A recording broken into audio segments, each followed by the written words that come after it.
وعلى آله وأصحابه أجمعين. أما بعد فأعوذ بالله من الشيطان الرجيم.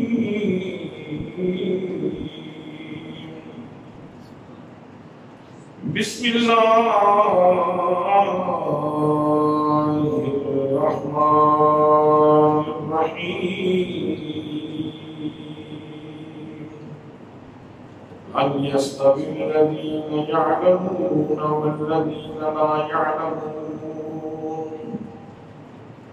وقال الله تعالى في مقام آخر: قل لا أسألكم عليه أجرا إلا المودة في القربى.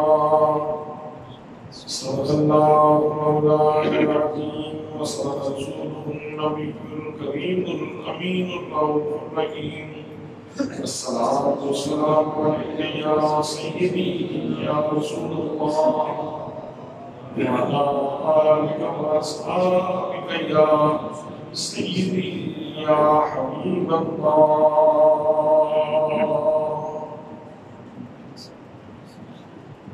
بہت زیادہ عزت و تعظیم و تقدیم کے لائق میرے پیارے نبی صلی اللہ علیہ وآلہ وسلم کے پیارے غلاموں، آج کے خطبہ جمعہ مبارک میں بحر العلوم قلزم عرفان جگر گوشائے حضرت امام باقر جناب حضرت امام جعفر صادق رضی اللہ تعالیٰ عنہ وعلیہ السلام کے حوالے سے، آپ کی عظمت، شوکت و رفعت کے حوالے سے چند باتیں آپ کی سماعتوں کی نظر کر رہا ہوں.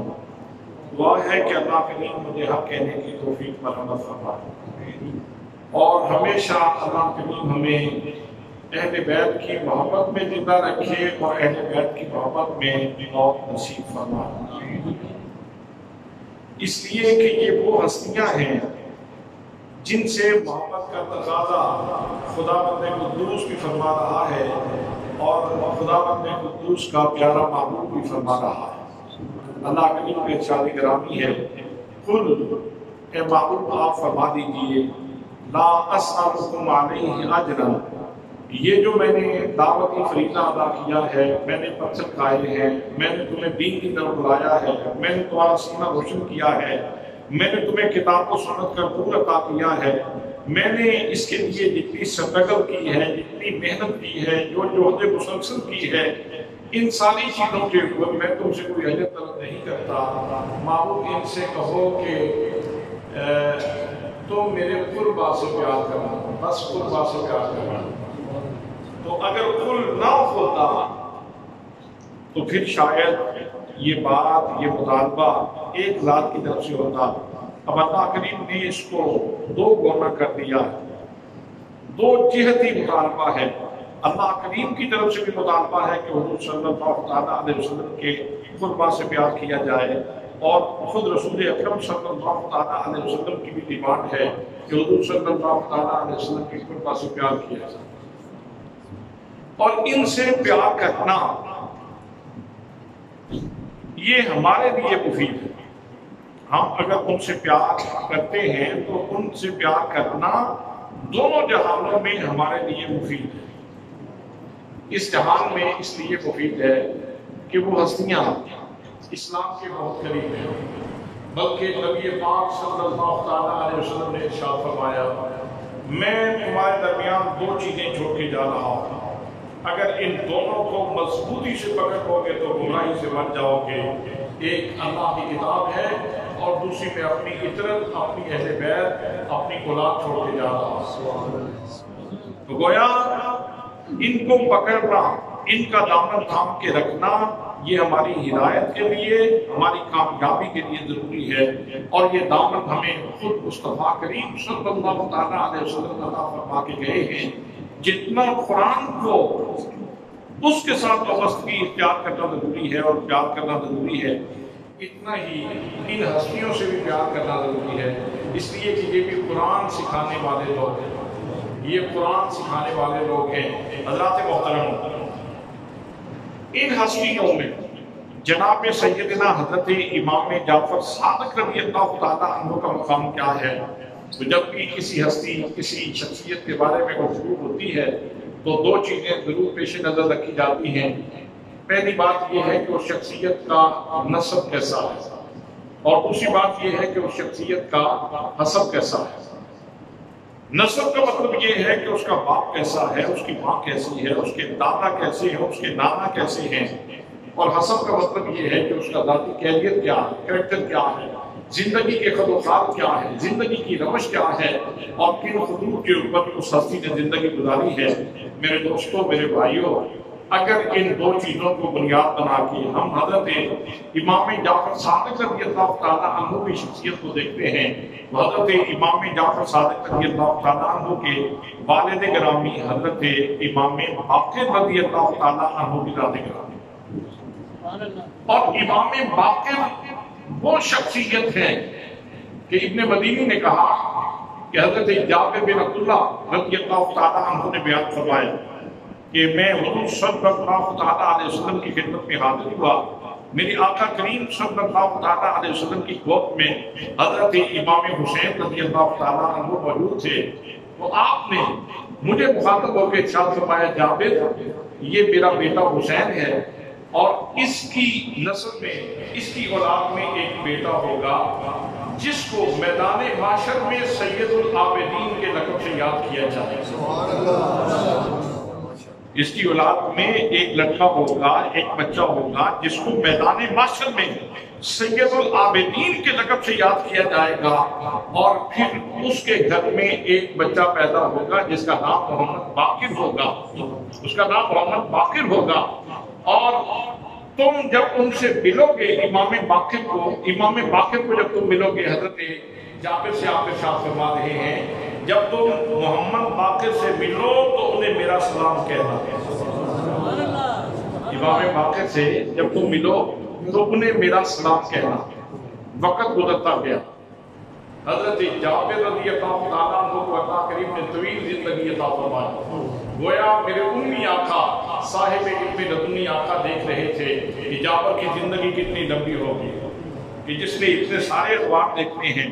حضرات، پھر وہ وقت آیا کہ جب حضرت امام حسین رضی اللہ تعالیٰ عنہ کے گھر میں حضرت امام زین العابدین پیدا ہوئے، پھر امام زین العابدین کی شادی ہوئی، اور ان کے گھر میں حضرت امام باقر رضی اللہ تعالیٰ عنہ پیدا ہوئے، اور پھر حضرت امام زین العابدین اپنے بیٹے محمد باقر کو لے کر حضرت جابر بن عبداللہ کے پاس جب گئے، صحابی رسول کے پاس، تو حضرت امام زین العابدین فرماتے ہیں محمد باقر یہ صحابی رسول ہیں، ان کے ماتھے کے اوپر بوسہ دو، یہ بیٹے کو تربیت دی جا رہی ہے، بیٹے کو سبق پڑھایا جا رہا ہے۔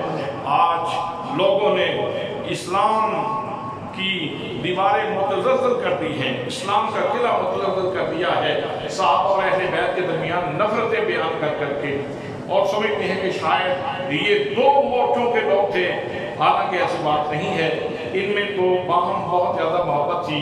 تو حضرت امام زین العابدین رضی اللہ تعالیٰ عنہ آپ ارشاد فرماتے ہیں کہ محمد باقر اس ہستی کے سر کے اوپر، ماتھے کے اوپر بوسہ دیتا۔ جب انہوں نے والد گرامی کے حکم کی تعمیل میں حضرت جابر بن عبداللہ رضی اللہ تعالیٰ عنہ کے ماتھے کے اوپر بوسہ دیا، اس وقت حضرت جابر کی بینائی بہت کمزور ہو چکی تھی، پہچانتے نہیں تھے۔ تو آپ نے پوچھا یہ کون ہے جس نے میرے ماتھے کے اوپر بوسہ دیا ہے؟ تو پھر امام زین العابدین نے ارشاد فرمایا یہ میرا بیٹا محمد باقر ہے، یہ میرا بیٹا محمد باقر ہے۔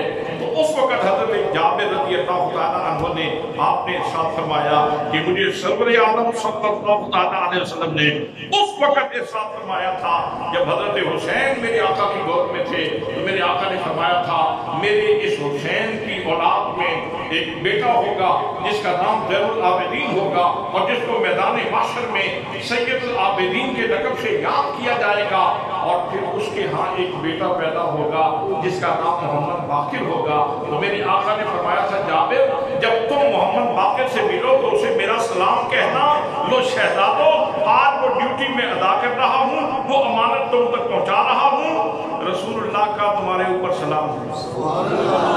جب حضرت امام باقر نے سنا تو ظاہر ہے یہ کسی عام گود کے پلے تو تھے نہیں، کسی عام گھرانے کے فرد تو تھے نہیں، حضرت امام زین العابدین کے گھر میں پلنے والی شخصیت تھی۔ تو انہوں نے فرمایا میرے آقا کریم حضرت محمد مصطفیٰ صلی اللہ تعالیٰ علیہ وسلم پر بھی سلام۔ وہ حضرات میں عرض کر رہا تھا کہ جب کسی شخصیت کو دیکھنا ہو تو اس کا حسب دیکھا جاتا ہے اور اس کا نسب دیکھا جاتا ہے۔ حضرت امام جعفر صادق رضی اللہ تعالیٰ عنہ آپ وہ شخصیت ہیں کہ جن کے والد گرامی حضرت امام باقر رضی اللہ تعالیٰ عنہ کی ذات گرامی ہے۔ باقر کیسے کہتے ہیں؟ باقر کہتے ہیں پھاڑ دینے والے کو، تہ میں سے موتی نکالنے والے کو۔ اللہ کریم نے حضرت امام باقر رضی اللہ تعالیٰ عنہ کو علم کی وسعتیں عطا فرمائی تھی، بے پناہ وسعتیں حضرت امام باقر رضی اللہ تعالیٰ عنہ کو عطا فرمائی تھی، اور آپ کثیر الکرامات شخصیت تھے میرے دوستو۔ اور پھر حضرت امام باقر رضی اللہ تعالیٰ عنہ ان کے والد گرامی کا نام کیا ہے؟ امام زین العابدین، امام زین العابدین۔ اب زین العابدین کی شخصیت کو کون نہیں جانتا؟ امام زین العابدین کی شخصیت کو کون نہیں جانتا؟ حضرات محترم امام زین العابدین وہ ہیں کہ جن کی ساری زندگی اللہ کی عبادت میں گزری، رات کا ایک پہر لیٹتے ہیں اور پھر جب ایک پہر گزر جاتا ہے امام زین العابدین مصلی پہ ہوتے ہیں اور پھر اپنے رب کی بارگاہ میں رو رو کے دعائیں کرتے ہیں۔ اور بعض اوقات تو کیفیت یہ ہوتی ہے مکان کی بالائی منزل پہ تھے تو رو رو کے اتنے روئے کہ آپ کی آنکھوں سے پانی نکل کے پردے میں سے بہنے لگا۔ کسی نے پوچھ لیا امام زین العابدین آپ کے چہرے پہ مسکراہٹ کبھی نہیں دیکھی، آپ کو مسکراتے ہوئے کبھی نہیں دیکھا۔ حضرت امام زین العابدین رضی اللہ تعالیٰ عنہ آپ ارشاد فرماتے ہیں جس کی آنکھوں کی پتلیوں میں کربلا کے مناظر ہوں اس کے چہرے پہ مسکراہٹ بھلا کیسے آ سکتی ہے؟ اس کے چہرے پہ مسکراہٹ کیسے آ سکتی ہے؟ تو حضرت امام زین العابدین ان کا لقب ہے سجاد۔ سجاد کا مطلب کیا ہے؟ بہت زیادہ سجدے کرنے والی شخصیت، بہت زیادہ سجدے کرنے والی شخصیت کو سجاد کہا جاتا ہے۔ زین العابدین عابدوں کی زینت، عابدوں کی زینت۔ اور پھر ان کے والد گرامی حضرت امام حسین رضی اللہ تعالیٰ عنہ۔ اب امام حسین کا تعارف کروانے کی کیا ضرورت ہے؟ کون نہیں جانتا کہ امام حسین کون ہیں؟ ان کے بارے میں تو بس اتنا کہوں گا، آئین مشیت کا شناسہ احساس، آئین مشیت کا شناسہ احساس، جس کے قدموں میں ہو کوثر و پیاسا احساس، کیوں فخر سے جھومے نہ رسول عربی، تقدیر سے ملتا ہے نواسا احساس۔ کیوں فخر سے جھومے نہ رسول عربی، تقدیر سے ملتا ہے نواسا احساس۔ حضرت امام جعفر صادق رضی اللہ تعالیٰ عنہ کے آپ کے اجداد میں حضرت امام حسین کا نام آتا ہے، اور پھر حضرت علی المرتضیٰ جو مصدر ولایت، جو مرکز ولایت ہیں، ان کی شخصیت کا نام آتا ہے۔ اور پھر حضور صلی اللہ تعالیٰ علیہ وسلم کے بعد بلکہ حضرت علی المرتضیٰ کے ساتھ حضرت فاطمہ زہرا کا ذکر بہت ضروری ہے۔ اور پھر ان ہستیوں کے بعد رسول اکرم صلی اللہ تعالیٰ علیہ وسلم کی ذات گرامی ہے، جو وجہ وجود کائنات ہیں، جو باعث تخلیق کائنات ہیں۔ تو یہ حضرت امام جعفر صادق رضی اللہ تعالیٰ عنہ کا نسب مبارک ہے۔ ماں کی، یہ تو باپ کی طرف سے میں نے بیان کیا ہے، اگر ماں کی طرف سے آپ کا نسب دیکھیں تو آپ کی والدہ ماجدہ کا نام ام فروا ہے، اور وہ عفت و پاکیزگی کی ملکہ ہیں، بہت باحیا خاتون ہیں۔ اور ان کے جو حضرت ام فروا ہیں، ان کے والد گرامی کا نام قاسم ہے، اور قاسم کے والد گرامی کا نام محمد ہے، اور حضرت محمد کے والد گرامی کا نام حضرت ابو بکر صدیق رضی اللہ تعالیٰ عنہ۔ حضرت ابو بکر صدیق رضی اللہ تعالیٰ عنہ ہے، وہ اس حوالے سے حضرت امام جعفر صادق رضی اللہ تعالیٰ عنہ کا جو ننہال ہے وہ حضرت صدیق اکبر کا گھرانہ ہے، اور حضرت امام جعفر صادق رضی اللہ تعالیٰ عنہ خود ارشاد فرمایا کرتے تھے، والدنی ابو بکر مرتین، کہ لوگوں سن لو، حضرت ابو بکر میرے دورے والد ہیں، میں دوری حیثیت سے ان کی اولاد میں شمار ہوتا ہوں۔ ایک تو یہ کہ نسبی سلسلہ ننہال کی طرف سے حضرت ابو بکر صدیق رضی اللہ تعالیٰ عنہ کے ساتھ آپ کا ملتا ہے، اور دوسرے نمبر پہ روحانی سلسلہ حضرت قاسم سے آپ کو خلافت بھی تھی، حضرت قاسم سے آپ کو روحانی خلافت بھی تھی۔ اس لحاظ سے آپ فرماتے ہیں کہ نسباً بھی میں حضرت قاسم کا بیٹا ہوں، اور روحانی طور پر بھی میں حضرت قاسم کا بیٹا ہوں۔ تو فرماتے تھے والدنی ابو بکر مرتین، کہ میں حضرت ابو بکر رضی اللہ تعالیٰ عنہ کا دوہرا بیٹا ہوں۔ حضرت امام جعفر صادق رضی اللہ تعالیٰ عنہ یہ فرما رہے ہیں، اور حضرت امام باقر حضرت ابو بکر صدیق کے بارے میں کیا کہتے ہیں؟ کسی نے پوچھ لیا، حضور والا تلوار کا دستہ چاندی کا بنوانا جائز ہے کہ نہیں جائز؟ تو آپ نے ارشاد فرمایا جائز، اور ساتھ آپ نے دلیل خود ہی ارشاد فرما دی، فرمایا حضرت صدیق اکبر کی تلوار کا دستہ چاندی کا تھا، اس لیے چاندی کا دستہ بنوانا جائز ہے۔ تو اس بندے کے اندر کوئی جراثیم تھے غلط قسم کے، اس نے کہا اچھا آپ بھی انہیں صدیق کہتے ہیں؟ تو پہلے حضرت امام باقر رضی اللہ تعالیٰ عنہ آپ ٹیک لگا کر کے بیٹھے تھے، آپ سیدھے ہو کے بیٹھ گئے، جھٹکا لیا، سیدھے ہو کے بیٹھے، فقال نام الصدیق، نام الصدیق، نام الصدیق، فمن لم یقل له الصدیق فلا صدق اللہ فی الدنیا ولا فی الآخرہ۔ آپ ارشاد فرماتے ہیں ہاں وہ صدیق ہیں، ہاں وہ صدیق ہیں، ہاں وہ صدیق ہیں، جو ان کو صدیق نہیں کہتا اللہ کریم اس کو دنیا میں بھی جھوٹا کرے، اللہ کریم اس کو آخرت میں بھی جھوٹا کرے۔ وہ حضرات محترم، حضرت امام جعفر صادق رضی اللہ تعالیٰ عنہ کی میں بات کر رہا تھا، یہ ہے آپ کا نسب مبارک۔ ماں کی طرف سے بھی میں نے آپ کی خدمت میں عرض کر دیا، اور باپ کی طرف سے بھی آپ کی خدمت میں عرض کر دیا۔ اب آتے ہیں حضرت امام جعفر صادق رضی اللہ تعالیٰ عنہ کے نسب کی طرف، آپ کے کیریئر کی طرف، آپ کے کریکٹر کی طرف۔ حضرات محترم، ابھی آج صبح 24 چینل کے اوپر بھی یہی بات ہو رہی تھی، میں وہاں یہی گفتگو کر کے آیا ہوں کہ حضرت امام جعفر صادق رضی اللہ تعالیٰ عنہ وہ شخصیت ہیں کہ دنیا کا کون سا علم ہے جو حضرت امام جعفر صادق کے سینے میں ہے، اور اس کی وجہ ہے، اور اس کی وجہ ہے، وجہ یہ ہے کہ تمام علوم قرآن مقدس میں ہیں، تمام علوم قرآن مقدس میں ہیں، اور قرآن کے سارے علوم سینہ مصطفیٰ میں ہیں،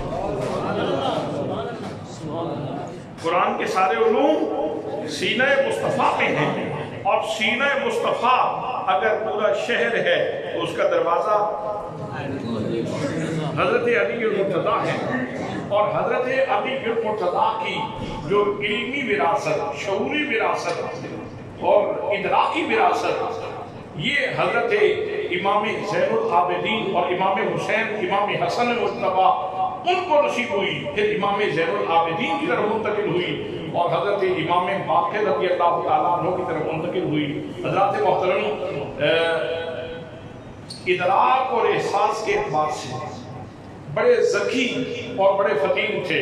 جناب حضرت امام باقر رضی اللہ تعالیٰ عنہ کی بھی یہی پوزیشن ہے اور حضرت امام جعفر صادق رضی اللہ تعالیٰ عنہ کی بھی یہی پوزیشن ہے.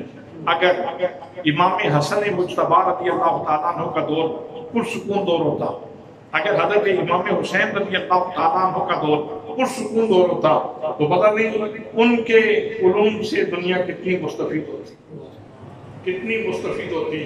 حضرات ان ہستیوں نے اتنے علوم زمانے کو عطا فرمائے ہیں کہ بہت سارے علوم تو ایسے ہیں جن کے موجد ہی حضرت امام جعفر صادق رضی اللہ تعالیٰ عنہ. علم کیمیا جس کو علم کیمسٹری کہا جاتا ہے، اور آج کل بہت سارے ہمارے بچے اس سے گھبراتے بھی ہیں. علم کیمیا کے اوپر، کیمسٹری کے اوپر حضرت امام جعفر صادق رضی اللہ تعالیٰ عنہ نے 70 کتابیں لکھی. کیمسٹری کے اوپر، علم کیمیا کے اوپر حضرت امام جعفر صادق رضی اللہ تعالیٰ عنہ نے 70 کتابیں امت کو عطا فرمائی. علم جفر اس کے موجد ہی آپ ہیں، یہ ایجاد ہی آپ نے کیا ہے. حضرات جابر بن حیان بہت بڑا سائنسدان ہے اور آج یورپ میں اس بندے کی کتابیں پڑھائی جا رہی ہیں، سینکڑوں میں اس کی کتابیں ہیں. جابر بن حیان علم کیمیا میں اور دیگر علوم میں حضرت امام جعفر صادق رضی اللہ تعالیٰ عنہ کا شاگرد ہے. امام جعفر صادق رضی اللہ تعالیٰ عنہ ان کا کمال یہ ہے کہ جتنے بھی شاگرد ہیں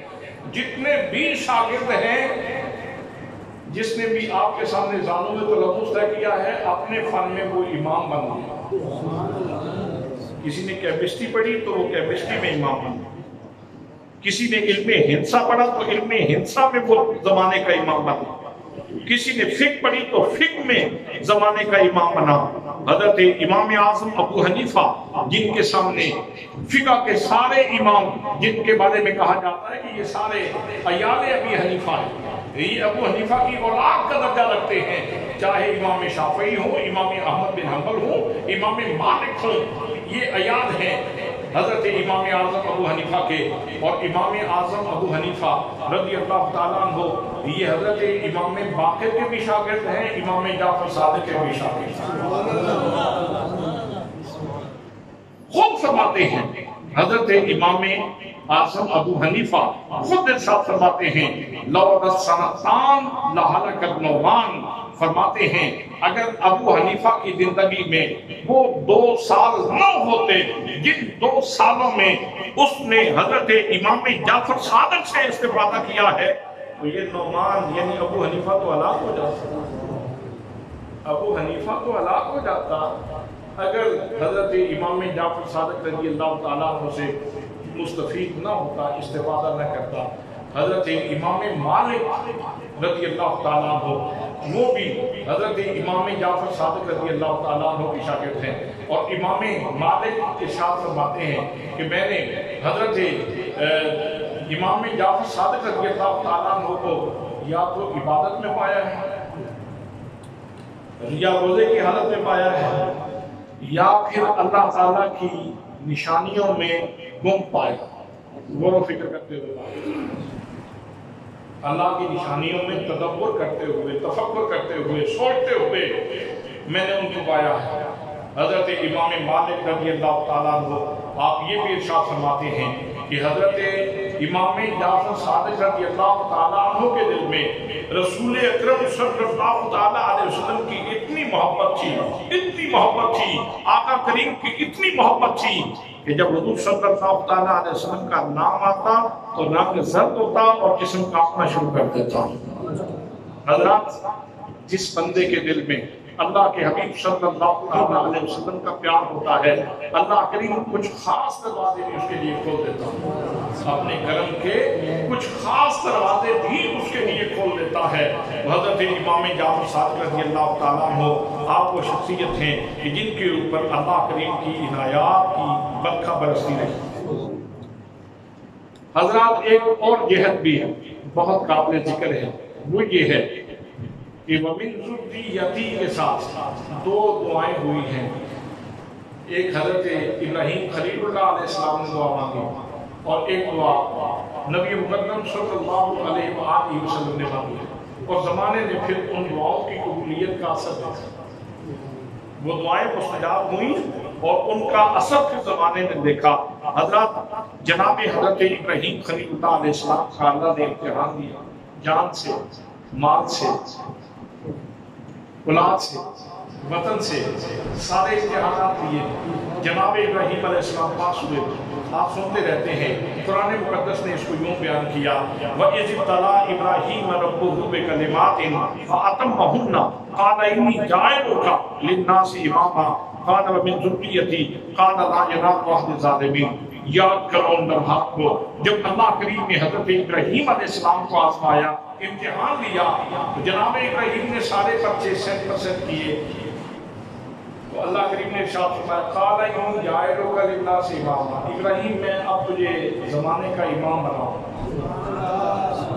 تو حضرت ابراہیم علیہ السلام نے پیار سے عرض کر دی وَمِن ذُرِّيَّتِي، صرف مجھے نہیں میری اولاد کو بھی، میری اولاد کو بھی. اب جب حضرت ابراہیم نے یہ عرض کی تو فرمایا ٹھیک ہے آپ کی اولاد میں امامت عطا فرماؤں گا، لیکن قال لا ينال عهد الظالمین، ظالموں سے میرا وعدہ نہیں ہے. جو آپ کی اولاد میں سے صالحین ہیں ان کے اوپر ہماری رحمت برسے. اب پھر اس کے بعد آپ دیکھیں، اس کے بعد اللہ کریم نے جس ہستی کو بھی منصب نبوت عطا کیا ہے، لوگوں کی رشد و ہدایت کا فریضہ سونپا ہے، وہ حضرت ابراہیم کی اولاد میں سے حضرت اسماعیل ابراہیم علیہ السلام کی اولاد، جناب اسحاق حضرت ابراہیم علیہ السلام کی اولاد، جناب یعقوب حضرت ابراہیم علیہ السلام کی اولاد، جناب یوسف حضرت ابراہیم علیہ السلام کی اولاد، جناب زکریا حضرت ابراہیم علیہ السلام کی اولاد، جناب یحییٰ حضرت ابراہیم علیہ السلام کی اولاد، جناب ذوالکفل حضرت ابراہیم علیہ السلام کی اولاد، جناب الیسع حضرت ابراہیم علیہ السلام کی اولاد، جناب حضرت موسیٰ کلیم اللہ حضرت ابراہیم علیہ السلام کی اولاد، جناب حضرت عیسیٰ علیہ السلام حضرت ابراہیم علیہ السلام کی اولاد، اور خود نبیوں کے امام، رسولوں کے امام نبی اعظم رسول اکرم صلی اللہ تعالیٰ علیہ وسلم، وہ بھی جناب حضرت ابراہیم علیہ السلام کی اولاد ہیں. وہ حضرت ابراہیم علیہ السلام نے چند حروف کے ساتھ یہ دعا مانگی تھی وَمِن ذُرِّيَّتِي، یا اللہ میری ذریت کو بھی یہ منصب امامت عطا فرما. اور پھر زمانے نے اس دعا کی مقبولیت کو اپنی آنکھوں سے دیکھا. حضرات میرے آقا کریم صلی اللہ تعالیٰ علیہ وسلم معراج پہ میرے آقا کریم صلی اللہ تعالیٰ علیہ وسلم کو اللہ نے تحفہ نماز عطا فرمایا.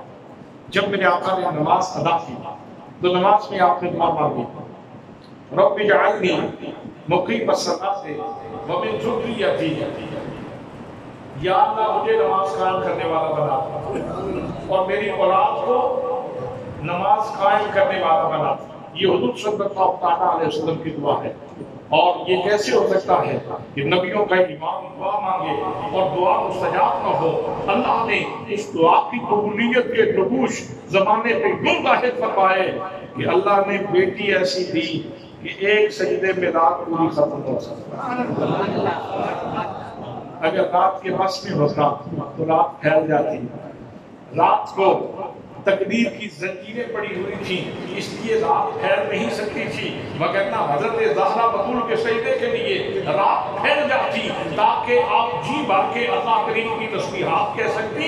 حضرات محترم، بیٹی عطا فرمائی، ذریت ہے، نماز سے اس قدر پیار. یہی دعا مانگی تھی نا کہ نماز قائم کرنے والا، میری اولاد کو بھی نماز قائم کرنے والا.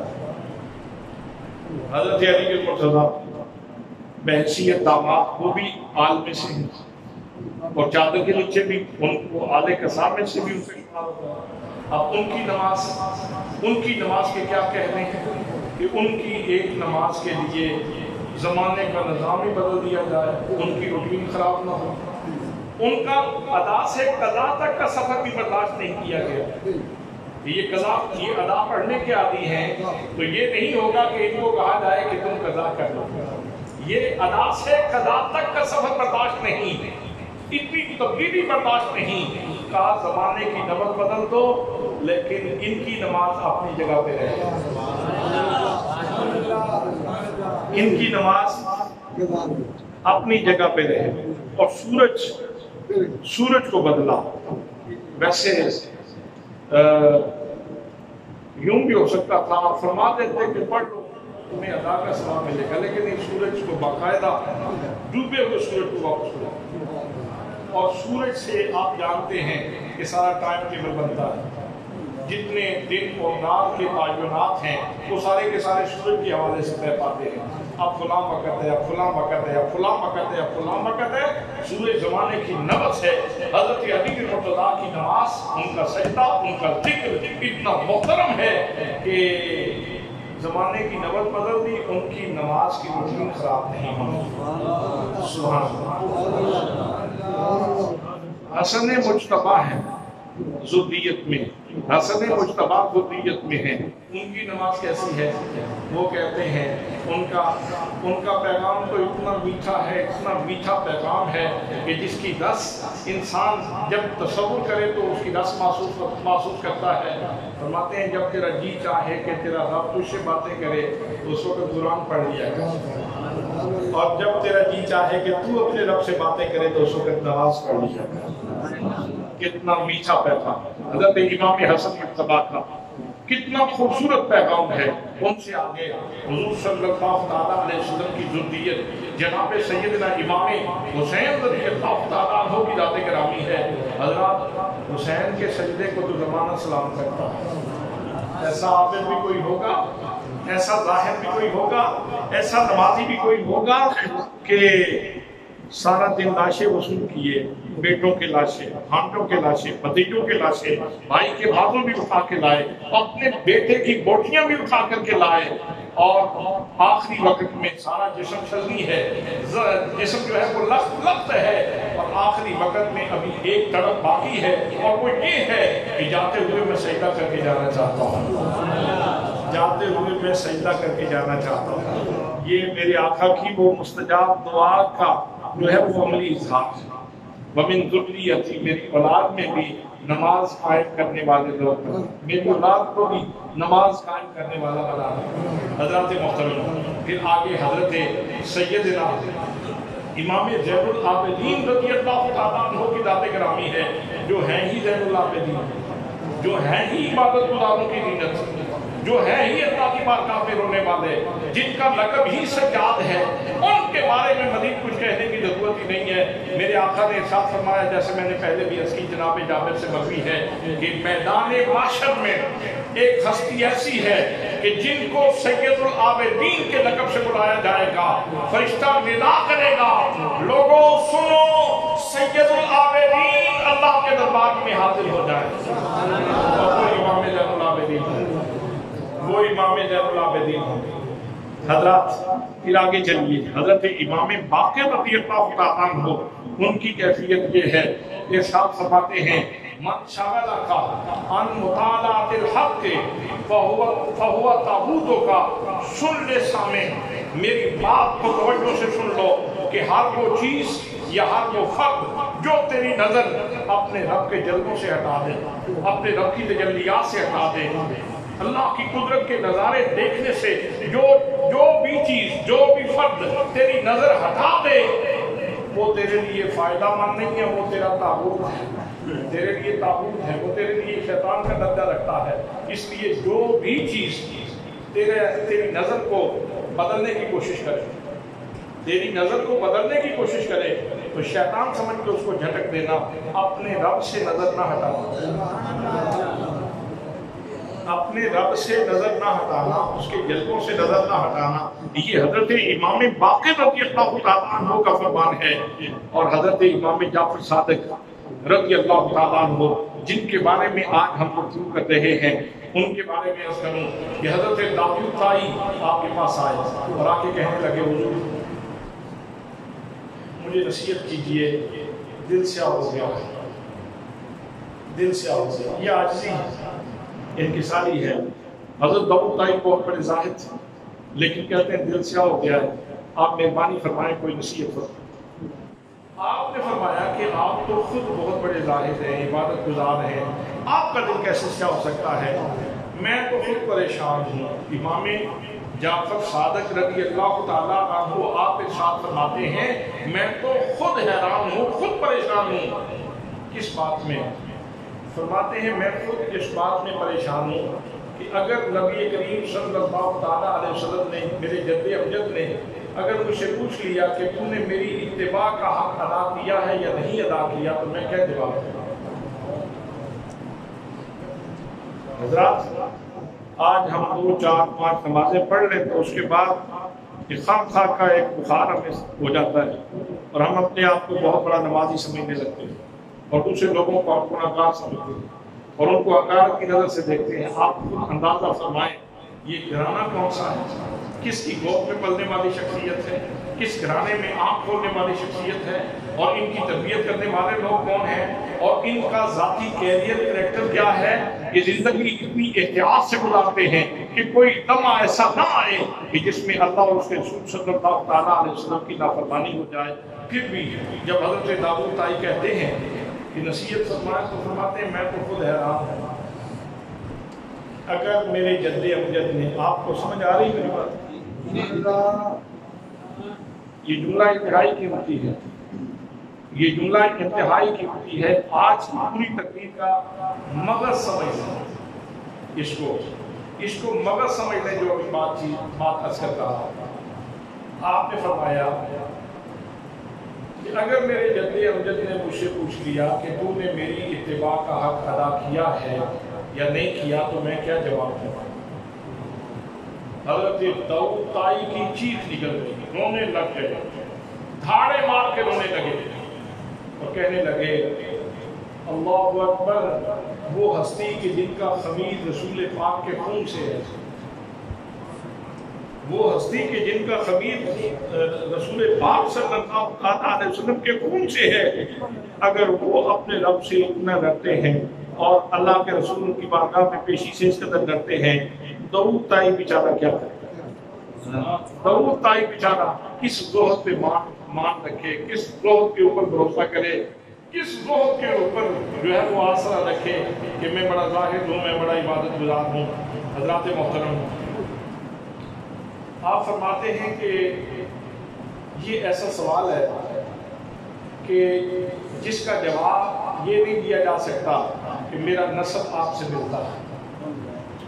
داتا صاحب نے یہ واقعہ لکھا ہے، ساتھ کے بعد لکھا، آپ نے ارشاد فرمایا کہ اس سوال کا جواب یہ نہیں ہے کہ میرا نسب آپ سے ملتا ہے، میں نسب صحیح رکھتا ہوں، یہ سوال کا جواب نہیں۔ اور اس سوال کا یہ بھی جواب نہیں ہے کہ میری نسبت آپ سے کبھی ہے، کوئی شک شبہ نہیں، روحانی اعتماد سے نسبت کبھی ہے، یہ بھی اس کا جواب نہیں بنتا۔ جو اتباع کا سوال ہے اس کا جواب یہی ہے کہ میں نے اتباع کی ہے یا نہیں کی، اس حوالے سے مجھے جواب دینا ہوگا۔ وہاں نسب صحیح کے ساتھ جواب نہیں دیا جا سکتا، وہاں نسبت کمی کے ساتھ جواب نہیں دیا جا سکتا۔ حضرات محترم، آج بہت سارے ہمارے وہ محترم شخصیات جن کو اللہ کریم نے حضور صلی اللہ تعالیٰ علیہ وسلم کی اولاد میں پیدا کیا ہے، ہم ان کا بہت زیادہ احترام کرتے ہیں، ہمارے دل میں ان کی تکریم ہے، ان کا احترام ہے، ان کا ادب ہے، ہم ان کی بے ادبی نہیں کرتے۔ لیکن بہت ساری جگہوں پہ ہم نے یہ دیکھا ہے کہ وہ صرف اپنے سید ہونے کے اوپر ناز کرتے رہتے ہیں۔ اگر عمل کی دنیا میں دیکھا جائے وہ اس میں بے شمار تساہل کا شکار ہوتے ہیں، تکاسل کا شکار ہوتے ہیں، سستیوں کا شکار ہوتے ہیں، اور صرف سید ہونے کے اوپر ناز کرتے ہیں۔ بھئی آپ کی سیادت کو تو اتنے درمیان میں واسطے ہیں، اتنے واسطے ہیں درمیان میں، اور اتنا وقت گزر چکا ہے، آپ اس ہستی کو دیکھیں کہ جن کے کوئی اتنے لمبے چوڑے واسطے بھی تھے، جو امام باقر کے بیٹے ہیں، جو حضرت امام زین العابدین کے پوتے ہیں، جو حضرت امام حسین کے پڑپوتے ہیں، وہ فرماتے ہیں کہ اگر مجھ سے پوچھ لیا گیا کہ تم نے میری اتباع کا حق ادا کیا ہے یا نہیں ادا کیا تو میں کیا جواب دوں گا۔ حضرات، جب حضرت امام جعفر صادق اپنے حوالے سے اس قدر جو ہے وہ پریشانی کا اظہار فرماتے ہیں تو میرا خیال ہے میں ادب سے عرض کروں گا اپنے ان محترم ہستیوں کی خدمت میں جن کو اللہ کریم نے حضور صلی اللہ تعالیٰ علیہ وسلم کی اولاد میں پیدا کیا ہے کہ وہ بھی اپنے جد امجد کے حوالے سے ان کے اعمال کو دیکھیں اور اپنے معاملات پہ نظر ثانی فرمائیں، اپنے معاملات پہ نظر ثانی فرمائیں۔ میں بے ادبی نہیں کر رہا، ہمارے دل میں سادات کا بہت زیادہ احترام موجود ہے۔ حضرات اس سے آگے بھی چلیں تو ومن ذریتی کے جو مناظر ہیں وہ ہمیں حضرت شہنشاہ بغداد کی ذات میں ملتے ہیں، بلکہ اس سے پہلے ہمیں امام موسیٰ کاظم کی ذات میں ملتے ہیں، امام حسن عسکری کی ذات میں ملتے ہیں، امام زید شہید کی ذات میں ملتے ہیں۔ بہت ساری ہستیاں ہیں کہ جن کے اندر یہ ومن ذریتی یعنی نماز کے جذبے ان کی شخصیات میں موجود ہیں۔ آج کا موضوع چونکہ حضرت امام جعفر صادق کے حوالے سے ہے، اس لیے میں نے یہاں تک یہ بات پہنچائی۔ حضرت امام جعفر صادق رضی اللہ تعالیٰ عنہ وہ شخصیت ہے۔ لیث بن سعد کہتے ہیں کہ میں نے حج کیا، حج کرنے کے بعد میں حرم شریف سے باہر جبل ابو قبیس پہ چلا، تو وہاں میں نے ایک نوجوان کو دیکھا جو پہاڑ کے اوپر بیٹھا تھا جبل ابو قبیس کے اوپر، اور اپنے رب سے بات کر رہا تھا، یا رب یا رب یا رب یا حی یا حی یا حی، اور پھر وہ عرض کرتے ہیں یا اللہ مجھے بھوک لگی ہے تو مجھے کھانا چاہیے، اور میری چادریں بھی پھٹ چکی ہیں تو مجھے چادریں بھی چاہیے۔ تو جیسے ہی انہوں نے دعا مانگی تو میرے سامنے انگور سے بھرا ہوا تشت سے وہ آپ کے سامنے آ گیا۔ آپ نے مجھے دیکھا تو مجھے اشارہ کیا کہ تم بھی آ جاؤ۔ کہتے ہیں ایسا انگور میں نے زندگی میں نہیں کھایا، ایسا انگور میں نے زندگی میں نہیں کھایا۔ فرماتے ہیں کہ ہم نے آپ کے ساتھ انگور کھائے، پھر اس کے بعد آپ نے وہ چادریں بدلی، ایک چادر تہمت کے طور پہ باندھی، دوسری چادر اوپر لے لی، باقی جو چادریں تھی پہلے والے وہ لے کے نیچے اترے۔ آگے ایک آدمی کھڑا تھا، اس نے کہا اے اللہ کے رسول کے بیٹے یہ چادریں مجھے عطا فرما۔ آپ نے وہ چادریں فوراً اس کو دے دی۔ لیث بن سعد کہتے ہیں میں نے اس سے پوچھا یہ کون شخصیات ہے، تو انہوں نے کہا یہ حضرت امام باقر رضی اللہ تعالیٰ عنہ کے بیٹے حضرت امام جعفر صادق۔ حضرات یہ وہ ہستی ہیں کہ جن کے لیے جنت سے پھل آیا کرتے ہیں، جن کے لیے جنت سے لباس آیا کرتے ہیں۔ پچھلے دنوں ایک ٹویٹ دیکھ رہا تھا میں کہ اسرائیلیوں نے ایک ٹویٹ کی اور انہوں نے کہا کہ یہ دیکھیں آپ وہ علم تر کیف فعل ربک باصحاب الفیل پوری سورت لکھی ہوئی کہ تم کہتے ہو کہ کعبے کی حفاظت کے لیے ابابیل آ گئے اور انہوں نے کنکر پھینکے اور وہ سارے کے سارے ابرا اور اس کے سارے لشکر تباہ برباد ہو گیا، تو کہاں ہیں وہ تمہارے ابابیل اور کہاں ہیں وہ اللہ کے گھر کو بچانے والے لوگ جو قرآن کہتا۔ تو میں جب حضرت امام جعفر صادق رضی اللہ تعالیٰ عنہ کی یہ ہسٹری پڑھ رہا تھا ان کے بارے میں، تو میں سوچ میں پڑ گیا کہ کاش کوئی بندہ اللہ کا اس طرح کا ہوتا کہ قرآن کی صداقتوں کو ایک دفعہ پھر تجربہ کا ہمیں اتار دیتا۔ یہ قرآن کی صداقت ہے نا کہ حضرت عیسیٰ علیہ السلام کے لیے اللہ کریم نے دسترخوان نازل فرمایا، اللہ نے دسترخوان نازل فرمایا، یہ قرآن شہادت ہے۔ اور حضرت امام جعفر صادق کے لیے بھی جنت سے کھانا ہوتا۔ امام جعفر صادق رضی اللہ تعالیٰ کو جا رہے ہیں، ایک خاتون اپنے بچوں سمیت بیٹھ کے رو رہی، پاس ایک گائے پڑی ہے مری ہوئی، تو آپ نے اسے ارشاد فرمایا کہ تیری گائے کو ہم زندہ کر دیں، رو رہی تھی، تیری گائے زندہ ہو جائے، تو کہنے لگی غم سے پہلے دل پھٹ رہا تھا، آپ کو یہ طنز کرنے کی کیا ضرورت تھی، میرے چھوٹے چھوٹے بچے ہیں، خامن فوت ہو گیا اور یہ ہمارا سہارا تھا، تو آج ہماری گائے بھی مر گئی۔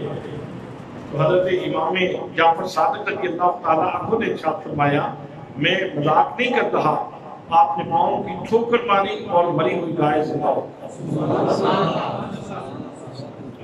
پاؤں کی ٹھوکر سے مری ہوئی گائے زندہ ہو۔ حضرات اگر آپ قرآن پڑھیں تو یہ بھی قرآنی شہادت ہے نا. یہ سورہ بقرہ میں کیا قصہ ہے؟ سورہ بقرہ جو قرآن مقدس کی ترتیب مصحف میں دوسری سورہ بقرہ ہے، اس میں کیا واقعہ ہے؟ اس میں یہی تو واقعہ ہے کہ ایک بندے نے دوسرے کو قتل کر دیا، قاتل کی تلاش تھا، حکم ہوا گائے لاؤ، گائے کو ذبح کرو، اس کا جو ہے وہ پکڑو گوشت، وہ مارو تو مردہ زندہ ہو جائے گا. تو مردے زندہ کرنا یہ پرانی شہادت ہے. حضرت امام جعفر صادق رضی اللہ تعالیٰ عنہ آپ ٹھوکر مارتے ہیں، گائے زندہ ہو جاتی ہے. آج بھی کاش کوئی ایسی شخصیت ہوتی جو ان اسرائیلیوں کو بھی جواب دے پاتی، اور ایک موقف پرندوں کا جھنڈ جو ہے وہ نظر آتا اور زمانہ اس کی جھلکی دیکھتا. آمدن بس سے مطلب ہمیں عرض کر رہا تھا کہ حضرت امام جعفر صادق رضی اللہ تعالیٰ عنہ وہ شخصیت ہیں کہ جنہوں نے امت کو علم کا بہت بڑا خزانہ عطا فرمایا،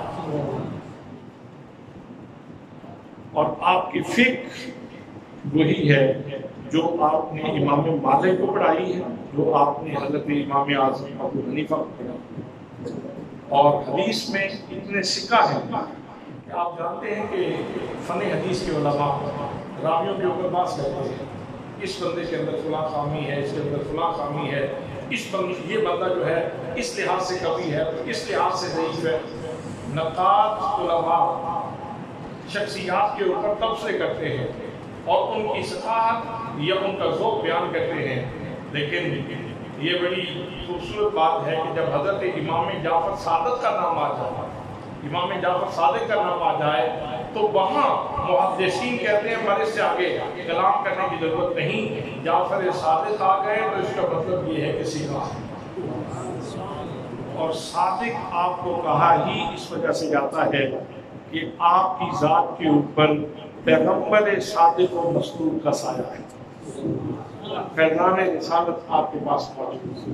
حضور صلی اللہ تعالیٰ علیہ وسلم کے خصوصی فیضان کے حامل ہیں. اللہ نے فرمایا هل يستوي الذين يعلمون والذين لا يعلمون، کیا جاننے والے اور نہ جاننے والے برابر ہو سکتے ہیں؟